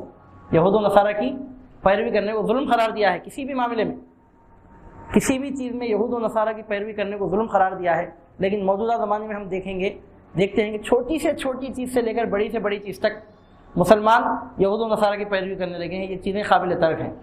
چھوٹی سے چھوٹی چیز سے لے کر بڑی سے بڑی چیز تک حضور نبی کریم صلی اللہ علیہ وسلم کی سنتیں ہی قابل عمل ہیں، چاہے وہ لباس کا معاملہ ہو، چاہے وہ داڑھی رکھنے کا معاملہ ہو، چاہے وہ ٹوپی پہننے کا معاملہ ہو، چاہے وہ کھانے پینے کا معاملہ ہو، چاہے کھڑے ہو کر نہیں کھانے پینے کا معاملہ ہو۔ کسی اینگل، کسی جہت، کسی زاویے، کسی سمت سے آپ دیکھ لیجئے، جو عمل یہود و نصارہ کا ہے اس کو اللہ تعالیٰ نے ظالموں کا طریقہ بتایا ہے، اور جو طریقہ حضور نبی کریم صلی اللہ علیہ وسلم کی سنت کے مشابہ ہے وہ طریقہ انسان کو حق کی طرف، ہدایت کی طرف، نجات کی طرف، قرب مولا کی طرف لے جانے والا ہے۔ اور آج تو یہود و نصارہ کی پیروی اس حد تک پہنچ چکی ہے کہ حالت نماز میں ننگے سر لوگ نماز پڑھتے ہیں، نماز پڑھتے وقت بھی ٹوپی پہننا نصیب نہیں ہو رہا ہے، پھر دعویٰ ہے کہ ہم حدیثوں پر عمل کرنے والے ہیں۔ یہ کون سی حدیثوں پر عمل ہے؟ حضور نبی کریم صلی اللہ علیہ وسلم نے پوری حیات طیبہ میں کسی ایک وقت بھی بغیر ٹوپی کے نماز پڑھا ہوا ثابت نہیں ہے، سوائے نماز استسقاء کے ننگے سر نماز پڑھنا پوری حیات طیبہ میں سرکار کی پوری زندگی میں کبھی ثابت ہی نہیں ہے کہ حضور نبی کریم صلی اللہ علیہ وسلم نے ننگے سر نماز پڑھی ہو، بلکہ سرکار صلی اللہ علیہ وسلم ٹوپی پہننے کے اس قدر عادی ہیں اور اپنی امت کو ایسی تعلیم دی ہے، اگر کوئی ننگے سر کھانا کھاتا ہے، پانی پیتا ہے، مکروہ ہے، کوئی طہارت کو جاتا ہے، مکروہ ہے، یہاں تو نماز بھی ننگے سر پڑھی جا رہی ہے۔ آپ اندازہ لگائیے، ایک طرف سے دعویٰ ہے کہ ہم حدیثوں پر عمل کرنے والے ہیں، حدیثوں پر عمل کرنے والے ایسے ہوتے ہیں کوئی ایک حدیث ہے تو لا کر بتاؤ کہ سرکار صلی اللہ علیہ وسلم نے ننگے سر نماز پڑھی ہو۔ ننگے سر نماز پڑھنا تو دور کی بات ہے، سرکار صلی اللہ علیہ وسلم ہمیشہ اپنا سر مبارک ڈھکے رکھنے کے عادی تھے۔ تو بہرحال عزیزان محترم، سنتوں کی پیروی کرنا ضروری ہے، کیونکہ ننگے سر ہونا کس کا طریقہ ہے آپ کو معلوم؟ یہ یہودیوں کا بھی نہیں، نصارہ کا طریقہ ہے۔ وہ بھی ایک چھوٹی ٹوپی پہن لیتے ہیں پیغمبروں کی ملت میں ہونے کی وجہ سے۔ یہاں ایک بات بھی میں آپ کے سامنے عرض کروں گا کہ یہودیوں میں نصارہ میں ایک فرق کیا ہے۔ میں تعریف کرنے کے لیے نہیں بول رہا ہوں، جو حق بات ہے وہ بول رہا ہوں کہ یہودیوں میں بعض تعلیمات آج بھی باقی ہیں، مثال کے طور پر داڑھی رکھنا، مثال کے طور پر ختنہ کرانا، مثال کے طور پر ٹوپی پہننا، مثال کے طور پر اللہ کے نام پر ذبح کیے ہوئے جانور ہی کا گوشت کھانا۔ اگر ذبیحہ مردہ جانور کا گوشت نہیں کھانا اور اللہ کے نام پر جانور ذبح نہ کیا گیا ہو تو وہ گوشت نہیں کھانا۔ جو لوگ امریکہ، یورپ وغیرہ میں رہتے ہیں ان سے میں نے سنا ہے کہ وہ لوگ کہتے ہیں کہ مسلمانوں میں ڈھیلے ڈھالے مسلمان بعض وقت نرمی برت لیتے ہوں گے، ایسے ویسے ذبیحہ کا گوشت کھا لیتے ہوں گے، لیکن یہودیوں میں بڑی مضبوطی کے ساتھ وہ اس بات پر قائم ہے کہ جب تک ان کو پکا یقین نہ ہو جائے کہ جانور مردار نہیں ہے، باقاعدہ ذبح ہوا ہے اور اللہ ہی کے نام پر ذبح ہوا ہے، جب تک نہیں معلوم ہے اس کا گوشت نہیں کھاتے۔ داڑھی رکھتے ہیں، ختنہ کرتے ہیں، ذبیحے کا گوشت کھاتے ہیں، ٹوپی پہنتے ہیں، یہ سب کس میں ہے؟ یہودیوں میں ہے۔ اور عیسائیوں میں دیکھیں گے آپ، یہ سب ختم ہو گیا، یہ سب ختم کرنے والے کا نام پولس ہے۔ ان کے پاس ایک مسلی، ایک ریفارمر پیدا ہوا، انہوں نے بولا کہ ایسا لوگوں کو الگ الگ ایسا سکھائے، الگ الگ دکھائے تو لوگ اجنبیت محسوس کریں گے، ہمارے دین میں داخل نہیں ہوں گے۔ ان کو ورنہ جیسی حالت میں ہے ویسی حالت میں رہو، بس خالی مذہب بدل لو، نام بدلنے کی ضرورت نہیں، ختنہ کرانے کی ضرورت نہیں، داڑھی نہیں رکھے اب تک نکو رہو منڈا لو، ٹوپی نہیں پہنتے نکو پہنو، کیا کرنا ہے کرو، کیا نہیں کرنا ہے خالی مذہب بدل لو۔ تو پولس نام کے شخص نے پیغمبروں کی سنتوں کو آگے چل کر مٹایا عیسائیت میں، لیکن یہودیوں میں پھر بھی اس کی پابندی ہوتی ہے۔ تو بہرحال اب یہاں پر ہم یہ دیکھیں گے کہ یہ بڑا نازک اور بڑا ڈیلیکیٹ اور بہت ہی حساس مسئلہ ہے کہ یہود و نصارہ کی پیروی مت کرو، سرکار فرماتے ہیں۔ تو کیا مطلب ہے اس کا مطلب یہاں پر یہ دیکھنا ہے کہ یہود و نصارہ میں بعض چیزیں کامن ہیں جو سب پیغمبروں کی سنت ہیں، تو اس کی پیروی مت کرو، یہ مطلب نہیں ہے یہاں پر۔ بعض لوگوں کو بھی ایسا بھی کہتے ہوئے سنا گیا، نعوذ باللہ، بعض گمراہوں کو، لمبی داڑھی رکھنا یہودیوں کا طریقہ ہے، نعوذ باللہ من ذلک۔ شیعہ بولتے ہیں کہ لمبی داڑھی رکھنا یہودیوں کا طریقہ ہے، تو یہودیوں کا طریقہ ہے تو کیا ہوتا؟ بعض چیزیں یہودیوں میں ایسے ہیں جو سب پیغمبروں کی سنت ہیں، تو وہ چیزیں یہودیوں میں ہیں تو اس کی مخالفت کرنا ہم کو کوئی ضروری نہیں ہے۔ یہاں پر ایک بات آپ رک کر غور کیجئے کہ جو مسائل پیغمبروں کی تعلیمات کے خلاف یہودیوں میں پیدا ہو گئے اس سے بچنا ہم کو ضروری ہے، اور جو پیغمبروں کی تعلیمات کے مطابق اس سے بچنا ہم کو کوئی ضروری نہیں ہے۔ تو بہرحال اللہ تعالیٰ یہاں پر ارشاد فرما رہا ہے کہ اگر آپ یہود و نصارہ کی پیروی کریں گے، مسلمانوں کے تشخص کو تو یہود و نصارہ نے ختم کر دیا۔ آپ لباس کے معاملے میں دیکھ لیجئے، مسلمانوں کو تشخص آج قائم نہیں رہا، اور آپ ٹوپی پہننے کے بارے میں دیکھیے، داڑھی رکھنے کے بارے میں دیکھیے، کھانے پینے کی سنتوں کے بارے میں دیکھیے، سونے جاگنے کی سنتوں کے بارے میں دیکھیے، چلنے پھرنے کی، اٹھنے بیٹھنے کی سنتوں کے بارے میں دیکھیے، مسلمانوں کا تشخص ختم ہو چکا۔ اور بڑے افسوس اور بڑے شرم کے ساتھ یہ کہنا پڑتا ہے بالخصوص بڑی مشکل کے ساتھ یہ کڑوا گھٹ پی کر اقرار کرنا پڑتا ہے کہ اہل سنت و جماعت میں تو بہت زیادہ اس چیز کی کمی ہے۔ نعوذ باللہ من ذالک، ایسا ہو ہی نہیں سکتا کہ ہم بزرگان دین کے ماننے والے ہوں اور ہمیں سنتوں کی پیروی نہ کریں، یہ مذاق اڑانے کے برابر ہے۔ یہ تو حضرت شیخ شبلی رحمۃ اللہ علیہ جو بہت بڑے صوفی بزرگ ہمارے سلسلے قادریہ عالیہ کے ہمارے سرکار حضور غوث پاک کے مرشدان گرامی میں شامل ہیں، قادریہ شجرے میں ان کا نام آتا ہے، سیدنا ابو بکر شبلی رحمۃ اللہ علیہ جو جنید بغدادی کے خلیفہ ہے، ان کے بارے میں ہے کہ جب آپ کے وصال مبارک کا وقت قریب آیا، سکرات الموت طاری تھی، جسم میں حرکت نہیں ہو سکتی تھی، ہاتھ پر ہل نہیں سکتے تھے، تو ایسے موقع پر آپ نے وضو کرانے کا حکم دیا بڑی مشکل سے اشارے سے۔ نماز پڑھنا تو دور کی بات ہے، وضو کرنے کے بھی قابل نہیں تھے، تیمم بھی کر نہیں سکتے تھے، لیکن اشارے سے حکم دیا تو کوئی آپ کے عقیدت مند ارادت مند نے آپ کو تیمم کرایا، چہرے پر ہاتھ پھیرا، تیمم یا وضو کرایا۔ اس کے بعد پھر آپ کچھ اشارہ فرماتے رہے تو سمجھ میں نہیں آیا کہ کیا اشارہ فرما رہے ہیں، وضو کراؤ تو کرا دیے وضو، پھر بھی اشارہ فرما رہے ہیں تو سمجھ میں نہیں آیا کہ کیا اشارہ فرما رہے ہیں، اور جسم مبارک میں حصہ حرکت بالکل ختم ہو چکی تھی، اس قدر کمزوری اور اس قدر نحافت ظاہر ہو رہی تھی انتقال سے پہلے، جو جنرل ویکنس حد سے زیادہ ہو جاتا ہے مرض الموت میں، ایسی حالت تھی۔ کیا بولنا چاہتے ہیں معلوم نہیں ہو رہا، بڑی مشکل سے آپ اشارہ فرما رہے ہیں، سمجھ میں نہیں آ رہا کہ کیا اشارہ کر رہے ہیں، بڑی غور سے دیکھے تو بڑی مشکل سے بار بار دیکھ کر پہچاننے والے آپ کے قریبی لوگ پہچانے کہ آپ یہ بتا رہے تھے وضو کرانے والے کو کہ اے وضو کرانے والے، تو نے میرا چہرہ تو بتا دیا لیکن میری داڑھی میں تو نے خلال نہیں کیا، داڑھی میں خلال کرنا بھی سنت ہے۔ مرض الموت کے وقت، نزا کے وقت ایک چھوٹی سنت بھی چھوڑنا ان کو گوارا نہیں ہے، چہرے پر پانی بہہ چکا ہے لیکن آپ اشارہ فرما رہے ہیں میری داڑھی میں خلال بھی کر دے، کیونکہ حال جن کی داڑھی گھنی ہوتی ہے، چھدری داڑھی والوں کے لیے تو حکم ہے پوری داڑھی پر پانی بہانا ہے، جو گھنی داڑھی والے ہوتے ہیں ان کے لیے حکم یہ ہے کہ وہ چہرے پر پانی، جو چہرے سے بال جمے ہوئے ہیں ان پر پانی بہا کر پھر اس کے بعد اندر کی طرف سے انگلیاں ڈال کر باہر نکالیں، داڑھی کا خلال کریں۔ تو حضرت شیخ ابو بکر شبلی رحمۃ اللہ علیہ نے انتقال کے وقت اتنی چھوٹی سی سنت کو چھوڑنا بھی گوارا نہیں کیا۔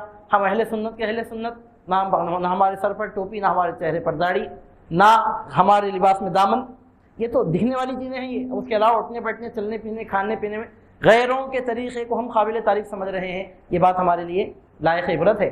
اللہ تعالیٰ فرماتا ہے سرکار کو حکم نہیں ہو رہا، سرکار صلی اللہ علیہ وسلم کی توسط سے آپ کے امتیوں کو حکم ہو رہا ہے، اگر آپ ان کی خواہشوں کی پیروی کریں گے اس کے بعد کہ آپ کے پاس علم آ چکا تو یقیناً آپ اس وقت ظالموں میں شمار ہوں گے۔ اس کے بعد ارشاد ہوتا ہے کہ جن لوگوں کو ہم نے کتاب دی ہے، یعنی اہل کتاب یہود و نصارہ کے علماء، وہ پہچانتے ہیں انہیں، مصطفیٰ کو وہ پہچانتے ہیں اہل کتاب، کیسا پہچانتے ہیں؟ جیسا باپ اپنے بیٹوں کو پہچانتا ہے، یعرفونہ کما یعرفون ابناءہم، وہ مصطفیٰ کو ایسے پہچانتے ہیں جیسا باپ اپنے بیٹوں کو پہچانتا ہے، جیسا باپ اپنے بیٹے کو پہچاننے میں کبھی کنفیوز نہیں ہوتا، اس طرح وہ بغیر کسی شک شبے کے پہچانتے ہیں کہ یہ جو مصطفیٰ مدینے میں اس وقت جلوہ فرما ہے یہ آخری نبی ہے، ان کو خوب اچھی طریقے سے معلوم ہے، اور بے شک ایک گروہ ان میں سے چھپاتا ہے حق کو جان بوجھ کر، یہ حق ہے تیرے رب کی طرف سے تو ہرگز نہ بن جانا شک کرنے والوں میں سے۔ عزیزان محترم 5-7 منٹ کے لیے اور تشریف رکھیں۔ اس کے بعد ایک نہایت مختصر رکوع اسی مضمون کے کنٹینیوشن میں، اس کے تسلسل میں ہے، چونکہ وہی مضمون آگے بڑھ رہا ہے، اس واسطے میں آج اس کی تکمیل کر رہا ہوں۔ ایک رکوع اور پڑھ کر اس کا تشریحی وضاحتی بیان پیش کر دوں گا، اور اس کے لیے زیادہ وقت نہیں لیں گے انشاءاللہ تعالیٰ۔ اسی مضمون کا تسلسل اس کے بعد کے رکوع میں آ رہا ہے۔ اللہ تعالیٰ ارشاد فرماتا ہے سورۃ البقرہ کا رکوع نمبر 18 ہے۔ اعوذ باللہ من الشیطان الرجیم، بسم اللہ الرحمن الرحیم، وَلِكُلٍّ وِجْهَةٌ هُوَ مُوَلِّيهَا فَاسْتَبِقُوا الْخَيْرَاتِ أَيْنَمَا تَكُونُوا يَأْتِ بِكُمُ اللَّهُ جَمِيعًا إِنَّ اللَّهَ عَلَى كُلِّ شَيْءٍ قَدِيرٌ وَمِنْ حَيْثُ خَرَجْتَ فَوَلِّ وَجْهَكَ شَطْرَ الْمَسْجِدِ الْحَرَامِ وَإِنَّهُ لَلْحَقُّ مِنْ رَبِّكَ وَمَا اللَّهُ بِغَافِلٍ عَمَّا تَعْمَلُونَ وَمِنْ حَيْثُ خَرَجْتَ فَوَلِّ وَجْهَكَ شَطْرَ الْمَسْجِدِ الْحَرَامِ وحيث ما كنتم فولوا وجوهكم شطره لئلا يكون للناس عليكم حجة إلا الذين ظلموا منهم فلا تخشوهم واخشوني ولأتم نعمتي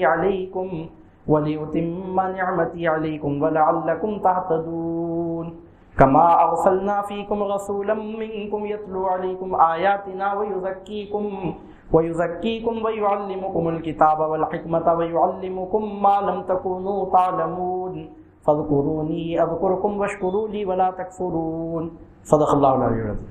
سورۃ البقرہ کا رکوع نمبر 18 ترجمہ اس طرح ہے، اللہ رب العزت ارشاد فرماتا ہے کہ اور ہر قوم کے لیے ایک سمت ہے، وہ اسی کی طرف منہ کرتی ہے، بس آگے بڑھ جاؤ دوسروں سے نیکیوں میں، تم کہیں ہو لے آئے گا اللہ تعالیٰ تم سب کو، یقیناً اللہ تعالیٰ ہر چیز پر قادر ہے۔ اور جہاں سے بھی آپ نکلیں تو موڑ لیا کریں اپنا رخ مسجد حرام کی طرف، بے شک یہی حق ہے آپ کے رب کی طرف سے، اور نہیں اللہ تعالیٰ بے خبر جو کچھ تم کرتے ہو۔ اور جہاں سے آپ نکلیں تو موڑ لیا کریں اپنا رخ مسجد حرام کی طرف، اور جہاں کہیں تم ہو تو پھیر لیا کرو اپنے منہ اس کی طرف، تاکہ نہ رہے لوگوں کو تم پر اعتراض، بدوز ان لوگوں کی جو ناانصافی کریں ان سے سو نہ ڈرو تم ان سے، مجھ سے ڈرا کرو تاکہ میں پورا کروں اپنا انعام تم پر، تاکہ تم راہ راست پر ثابت قدم رہو۔ جیسا کہ بھیجا ہم نے تمہارے پاس رسول تم میں سے، پڑھ کر سناتا ہے تمہیں ہماری آیتیں، پاک کرتا ہے تمہیں، اور سکھاتا ہے تمہیں کتاب اور حکمت، اور تعلیم دیتا ہے تمہیں ایسے باتوں کی جنہیں تم جانتے ہی نہیں تھے، سو تم مجھے یاد کرو میں تمہیں یاد کیا کروں گا، اور شکر ادا کیا کرو میرا، اور میری ناشکری نہ کیا کرو۔ صدق اللہ العلی العظیم۔ وہی مضمون یہاں پر آگے بڑھایا جا رہا ہے۔ ارشاد ہوتا ہے کہ ہر قوم کے لیے ایک سمت ہے۔ بنی اسرائیل کے لیے بیت المقدس قبلہ بنا، تو بنی اسماعیل کے لیے کعبۃ اللہ شریف قبلہ بنا، اور خیر امت کے لیے بھی بعد میں کعبۃ اللہ شریف کو قبلہ مقرر کیا گیا۔ ہر قوم کے لیے ایک سمت ہے، وہ اسی کی طرف منہ کرتی ہے، بس آگے بڑھ جاؤ ایک دوسرے سے نیکیوں میں۔ ایسی معمولی باتوں کو حیل حجت کا موضوع سخن نہ بناؤ، بات کا بتنگڑ نہ بناؤ، ایسی چھوٹی باتوں کو مت اچھالو، بلکہ اصل بات یہ ہے کہ نیکی میں، تقوی میں، اچھے کاموں میں آگے بڑھو، ایک دوسرے پر سبقت لے جاؤ، تمہیں اللہ تعالیٰ ایک جگہ جمع کرے گا، چاہے تم کہیں رہو، یقیناً اللہ تعالیٰ ہر چیز پر قادر ہے۔ اس کے بعد حضور نبی کریم صلی اللہ علیہ وسلم سے مخاطب ہو کر اللہ تعالیٰ ارشاد فرماتا ہے، میرے حبیب آپ چاہتے تھے نا کہ کعبے کو قبلہ بنا دیا جائے، لیجئے آپ کی محبوبیت کی شان کو ظاہر کرنے کے لیے ایک مرتبہ پھر آپ کی دلجوئی کے لیے کھلے الفاظ میں حکم ہم آپ کو سناتے ہیں میرے مصطفیٰ، جہاں سے بھی آپ باہر نکلیں موڑ لیا کریں اپنا رخ مسجد حرام کی طرف، چاہے آپ مدینے میں ہوں کہ مدینے کے باہر، مسجد حرام ہی کی طرف رخ کر کے نمازیں پڑھتے رہا کریں، بے شک یہی حق ہے آپ کے رب کی طرف سے، اور نہیں اللہ تعالیٰ بے خبر جو کچھ تم کرتے ہو۔ اس کے بعد ارشاد ہوتا ہے کہ جہاں سے آپ نکلیں تو موڑ لیا کریں اپنا رخ مسجد حرام کی طرف، مطلب یہ کہ حالت سفر میں بھی قبلے کی طرف رخ کرنا فرض ہے۔ اگر نہیں معلوم ہے قبلہ کدھر ہے تو ایسی صورت میں تحری کرنے کا وہ تو استثنائی حکم ہے، مگر عمومی حکم یہ ہے کہ سفر کی حالت میں بھی قبلے کی طرف رخ کرنا نماز میں فرض ہے۔ نفل نماز البتہ سواری پر جب آدمی سوار ہوتا ہے اور حالت سفر میں ہوتا ہے، سواری پر سوار ہے، سواری چل رہی ہے، آدمی آبادی کے باہر ہے، تو نفل نماز قبلے کی طرف رخ کیے بغیر پڑھ لے سکتے ہیں، لیکن فرض نماز کے لیے تو ہر حالت میں قبلے کی طرف رخ کرنا ضروری ہے۔ اور نفل نماز کے لیے بھی شرط کیا ہے؟ سواری پر ہو، سواری چل رہی ہو، حالت سفر میں ہو، سواری شہر سے باہر ہوئی، 4 شرطوں میں ایک شرط بھی اگر چلے گی تو پھر نفل نماز کے لیے بھی قبلے کی طرف رخ کرنا فرض ہے۔ تو ارشاد ہوتا ہے جہاں سے بھی آپ نکلیں موڑ لیا کریں اپنا رخ مسجد حرام کی طرف۔ اب مسلمانوں کو حکم دیا جا رہا ہے کہ اے مسلمانوں، جہاں کہیں تم ہو تو تم پھیر لیا کرو اپنے منہ اس کی طرف، تاکہ نہ رہے لوگوں کو تم پر اعتراض کی گنجائش، چاہے سفر ہو کہ حضر ہو، دور ہو کہ نزدیک ہو، حالت نماز میں تمہارا رخ کعبے ہی کی طرف ہونا چاہیے، ورنہ اہل کتاب اور مشرکین تم پر اعتراض کریں گے، کیونکہ اہل کتاب نے اپنی کتابوں میں پڑھا ہے کہ آخری نبی کا قبلہ کعبہ ہوگا، اور تم قبلے کی طرف رخ کر کے اگر نمازیں پڑھو گے تو وہ بشارت پوری ہو جائے گی۔ اس کے بعد ارشاد ہوتا ہے کہ بدوز ان لوگوں کی جو ناانصافی کریں ان میں سے، سو تم نہ ڈرو ان سے، مجھ سے ڈرا کرو تاکہ میں پورا کر دوں اپنا انعام تم پر۔ اس کے بعد ارشاد ہوتا ہے تاکہ تم ثابت قدم رہو، یعنی یہاں پر مسلمانوں کو طریقہ بتایا جا رہا ہے، گمراہوں کی جانب سے جو اعتراضات کیے جاتے ہیں اس کی وجہ سے ڈرنا نہیں چاہیے۔ میں اس شان والا ہوں کہ مجھ سے ڈرا جائے، وہ اس قابل نہیں کہ ان سے ڈرا جائے۔ کافروں کی باتوں پر کان مت دھرنا، ان کی باتوں پر توجہ نہ کرنا، میرا حکم ماننا، میرے حکم پر ثابت قدم رہنا۔ اگر تم میرے حکم پر ثابت قدم رہو گے تو میں اپنی نعمتیں تم پر پوری کر دوں گا۔ اس کے بعد جو مضمون بیان ہو رہا ہے وہ تو اس سے پہلے بیان ہو چکا ہے، وہی مضمون ابراہیم علیہ السلام نے اسماعیل علیہ السلام نے دعا مانگی تھی کہ اے پروردگار ایسے پیغمبر کو بھیج کے جس میں یہ صفت ہو، یہ صفت ہو، یہ صفت ہو، یہ صفت ہو، یہ صفت ہو۔ یہاں بتایا جا رہا ہے کہ وہ پیغمبر آ چکے۔ ارشاد ہوتا ہے جیسا کہ بھیجا ہم نے تمہارے پاس رسول تم میں سے، نمبر 1 پڑھ کر سناتا ہے تمہیں ہماری آیتیں، نمبر 2 پاک کرتا ہے تمہیں، یہ سب مضمون بیان ہو چکا ہے اس سے پہلے، نمبر 3 سکھاتا ہے تمہیں کتاب، قرآن کی تعلیم دیتے ہیں، نمبر 4 سکھاتے ہیں تمہیں حکمت یعنی حدیث کی تعلیم دیتے ہیں، نمبر 5 ایسی باتیں تمہیں سکھاتے ہیں جو تمہیں معلوم ہی نہ ہو، عقل کے ذریعے جو باتیں معلوم نہیں ہو سکتی وہ باتیں میرے مصطفیٰ تم کو بتاتے ہیں، وہ مضامین سے ان مضامین سے تم کو واقف کرتے ہیں۔ ان شانوں کے ساتھ میرا رسول دنیا میں آ چکا۔ ابراہیم نے دعا مانگی تھی کہ اے پروردگار میری اولاد میں، ابراہیم و اسماعیل نے دعا مانگی تھی کہ ہماری اولاد میں ایک ایسے پیغمبر کو بھیج جو ایسی صفات والا ہو، تو یہاں اس دعا کی اجابت کی، اس دعا کی قبولیت کی بشارت سنائی جا رہی ہے کہ دعا قبول ہو چکی، وہ مصطفیٰ اب اس وقت آ چکے ہیں مدینہ طیبہ میں۔ اے مدینے کے یہودیوں، اے مدینے کے ابراہیم کی اولاد میں پیدا ہونے والے مدینے کے باشندوں، اب تمہارے درمیان میرا وہ آخری نبی میرے مصطفیٰ موجود ہیں، اور قیامت تک کے انسانوں کے لیے ہے کہ وہ مصطفیٰ زمین پر آ چکے ہیں اور ظاہری حیات طیبہ گزار کر بظاہر دنیا سے پردہ فرما ہوئے ہیں، لیکن ان کا دین، ان کی شریعت آج بھی تمہارے لیے قابل عمل، واجب العمل ہے۔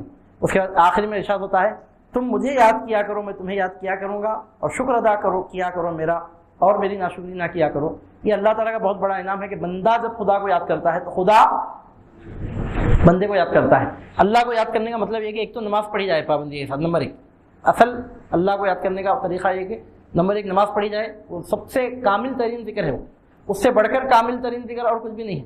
نماز ہی میں مسلمان کی معراج ہوتی ہے اور مسلمان کو معراج نصیب ہوتی ہے۔ تو ذکر کا اصل مقصد ہے نماز پڑھنا، اور اس کے بعد صرف نماز پر ہی بس نہیں کرنا، اس کے بعد ایڈیشنل بھی حسب حیثیت، حسب سہولت، حسب حالات اور بھی ذکر اذکار کرنا چاہیے، زبان سے بھی اور دوسرے ذرائع سے بھی۔ اور زبان سے ذکر اذکار کرنے کی جب بات آتی ہے تو آپ کو معلوم ہونا چاہیے کہ سب سے اہم ترین عبادت نماز کے باہر، سب سے اہم ترین ذکر قرآن مجید کی تلاوت ہے۔ افضل العبادتی قراءۃ القرآن، بیرون نماز مسلمان جو سب سے بڑا ذکر کرتا ہے وہ ذکر، سب سے افضل ذکر قرآن پاک کی تلاوت ہے، تو روزانہ 1 رکوع کم از کم ہر مسلمان کو پڑھنا چاہیے۔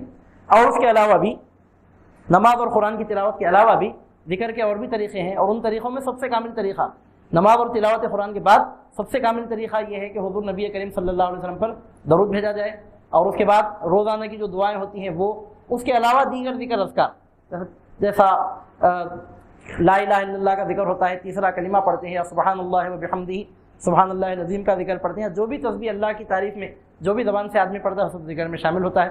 تو اللہ تعالیٰ حکم دے رہا ہے کہ تم مجھے یاد کرو، اس کا بدلہ یہ ہے کہ میں تمہیں یاد کروں گا، بہت بڑی بات ہے۔ اور ایک ہی حدیث میں اس ضمن میں آج آپ کے سامنے سنا رہا ہوں اختصار کے ساتھ، صرف ایک ہی حدیث جو متفق علیہ ہے، یعنی امام بخاری نے بھی اس حدیث کو نقل کیا ہے، امام مسلم نے بھی، امام بخاری امام مسلم نے دونوں نے مل کر ایک حدیث نقل کی ہے ذکر کے تعلق سے۔ ذکر کی فضیلت میں صرف وہی ایک حدیث آج آپ کے سامنے پیش کی جا رہی ہے، عربی پڑھے بغیر صرف ترجمہ عرض کر رہا ہوں۔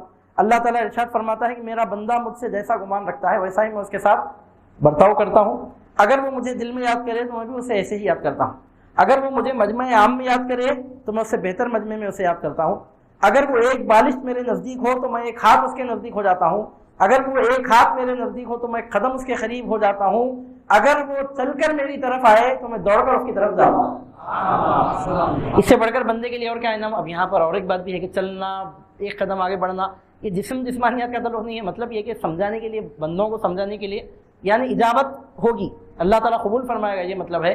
یہ جو حدیث ہے اس میں اللہ تعالیٰ فرماتا ہے بندہ اگر ایک بالشت آتا ہے تو میں ایک قدم اس کے آگے بڑھتا ہوں، اگر وہ ایک قدم آگے بڑھتا ہے تو وہ ایک بالشت آگے بڑھتا ہے تو میں ایک قدم اس کے طرف آگے بڑھتا ہوں، اگر وہ ایک قدم آتا ہے تو میں ایک ہاتھ اس کی طرف آگے بڑھتا ہوں، اور اگر وہ چل کر میری طرف آتا ہے تو میں دوڑ کر اس کی طرف آتا ہوں۔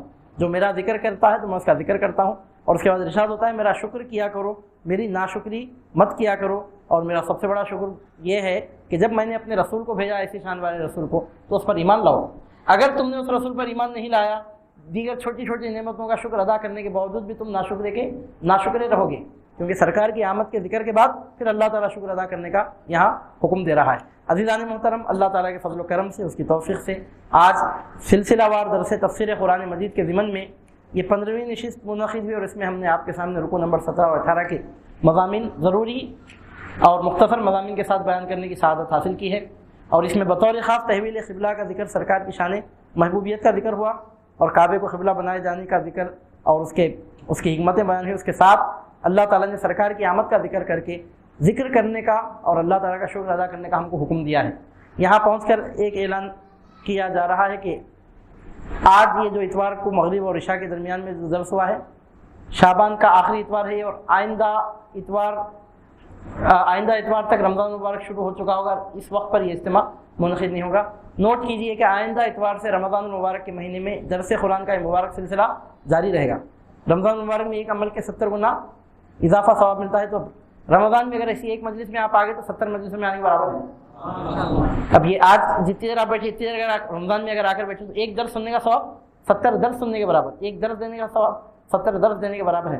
تو اعلان سماعت کیجئے کہ آئندہ اتوار سے رمضان المبارک کا مہینہ رہنے تک یہ مبارک سلسلہ رکے گا نہیں، بلکہ جاری رہے گا۔ وقت میں تبدیلی ہوگی، ظہر کی نماز یہاں 2 بجے ہوتی ہے، تو نماز کے بعد 2:15 2:30 بجے سے 1 گھنٹے کے لیے رمضان مبارک میں اگر 4 اتوار ہیں تو چاروں اتواروں کو انشاءاللہ تعالی یہ مبارک سلسلہ جاری رہے گا، اور رمضان میں آئندہ اتوار سے یہ درس قرآن ظہر کی نماز کے بعد منعقد ہوگا۔ میں آپ تمام حضرات سے التماس کرتا ہوں کہ رمضان مبارک میں بھی شرکت فرمایا کریں، اور اللہ تعالیٰ سے دعا کرتا ہوں کہ پروردگار عالم آپ کو ہم کو قرآن مجید اور کلام الہی کے علوم کی برکتوں سے دنیا میں آخرت میں فیضیاب فرمائے، اور جو کچھ ہم نے کہا ہے سنا ہے اس پر عمل کرنے کی بھی توفیق بخشے۔